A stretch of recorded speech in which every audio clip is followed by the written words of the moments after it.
Hello everyone, my name is Olivia Savage and I am the Director of Product Marketing here at Newswire. Welcome to today's SmartStar educational video on media rooms. We're going to go into what media rooms are here in just a second, but first, let me welcome my colleague, Maria Marhefka. Welcome back, Maria. How are you? Hi, Olivia. Thanks for having me, and I'm looking forward to recording today's video. Awesome. All right. Well, let's start at the very beginning. What is a media room? So think of your media room as an informational hub that really houses all of your press content and it keeps it in one digital space. Now, it can be very simple, and when I say that, it can be as simple as this is the place on your website that hosts all of your press releases and all of your press coverage. But sometimes companies get a little bit more creative and they kind of expand on that idea. So they will add anything from, blog posts, maybe high performing social media posts, videos, and more. Really, your media room is what you make of it, but in essence, what it really does is it just becomes that one landing place where all of your PR related information lives. And why is a media room valuable? Why should a company include a media room on their website? So whenever you think about it in general terms, a lot of what we do every single day is on the internet. We're searching for content, we're sending emails, we're chatting with friends and colleagues, we're scrolling on social media. We really have found ourselves in this digital world.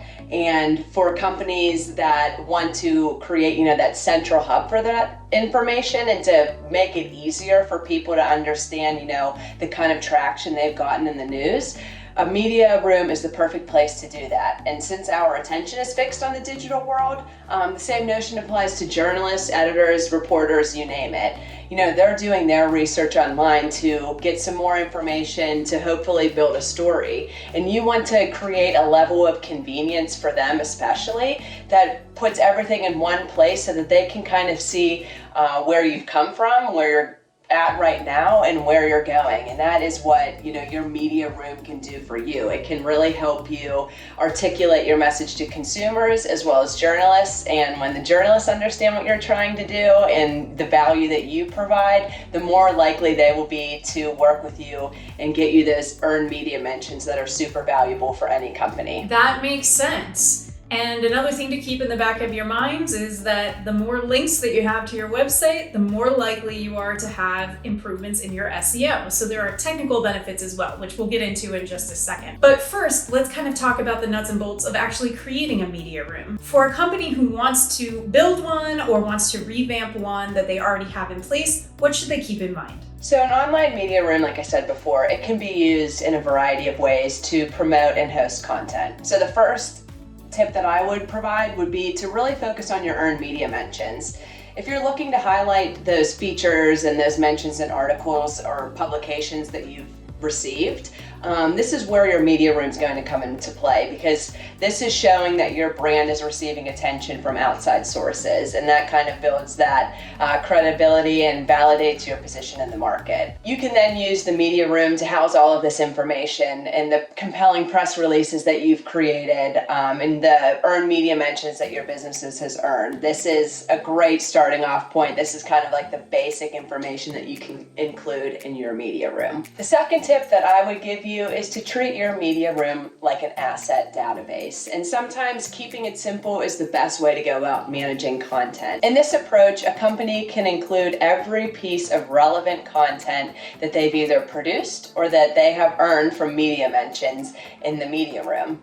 And a way of doing that, like I said before, is keep it simple. You can even list it in chronological order. Maybe you can kind of characterize it by the level of importance, the type of media that you received, whatever it may be. This is just honestly making kind of like a catalog for all of your assets and just keeping it in one place on your website. The third tip would be test out some brand journalism. So you might be asking yourself, what is brand journalism? So if you're looking to create a news feed that goes maybe a little bit beyond just creating a simple blurb and then serving up the information about the piece of content at hand, your media room can actually be leveraged as a place to host AP-style articles that really communicate interesting company-related stories to your audience and to the media. Now, this method that I'm explaining is, yes, brand journalism, and that provides basically a very professional presentation of company stories while also creating that level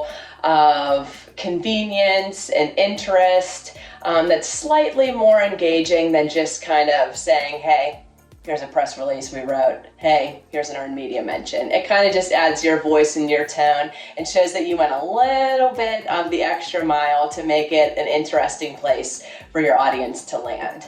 Absolutely, and that's a really good jumping off point for kind of what I wanted to ask next, which is, let's talk a little bit about customization. How do you add a little bit of personality, a little bit of, shine to what you're putting together, so it's not just, a whole host of links, that it's something dynamic and engaging and that will serve you and your goals well. So when creating the media room for your company, like I said before, it can be simple, it can be maybe extravagant if you want to use that word, but it really boils down to the end goal that you're trying to achieve by creating this spot on your website.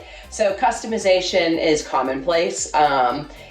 Based on, your brand's tone, the voice, you can translate all of that onto this page of your website, which is actually a great way to do it because you're adding your personality, you're creating maybe a sense of cohesion across all of your online platforms. So, your website and your social media and your email marketing and your press release distribution, everything is in one tone and united by the brand, and that kind of applies to your media room as well. Sure, standard media rooms, they serve their purpose. But now that we're in this digital age and, people are very interested in how the user experience is and how things look, this gives companies an opportunity to get a little bit creative while still also driving home the point that, people are talking about us and for good reason, and that's where the media room can play. And some of the tips that I have for this is relevancy really reigns supreme. Your media room should emphasize the content that's most relevant to your audience, and you should keep that at the very top of your page. You want to make sure that the most recent and engaging content is positioned at the top of the site. You want to make sure that the main message that you're really trying to articulate to your audience and to journalists is above the fold. So it's the first thing they see and it basically jumps off the page at them. The second tip would be make it easy on the eyes. It doesn't have to be, for lack of a better term, maybe sterile. It can get creative. You can add some color to it. You can add some pizzazz. And the design and layout of the media room should really match the rest of your site and be super easy to navigate. Play around with tools included by your website provider to create a media room that's not only interesting, but the user experience is seamless, it's super easy, and it just makes everything a lot better. They're getting the content that they need and they're doing it without being annoyed because something isn't loading fast enough, it doesn't look good, it's clunky, X, Y, and Z. So make it easy to use.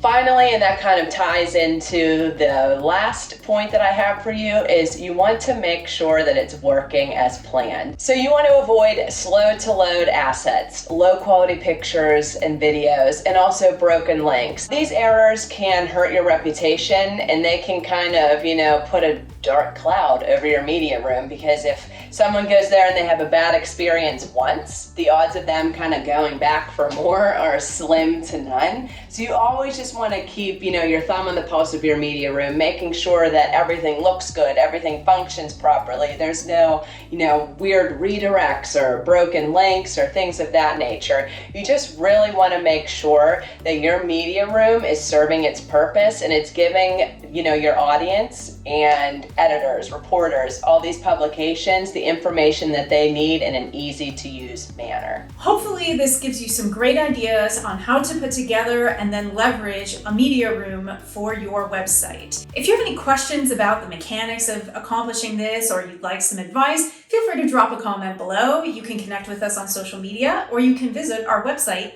newswire.com. Thanks so much, everyone. Have a great day.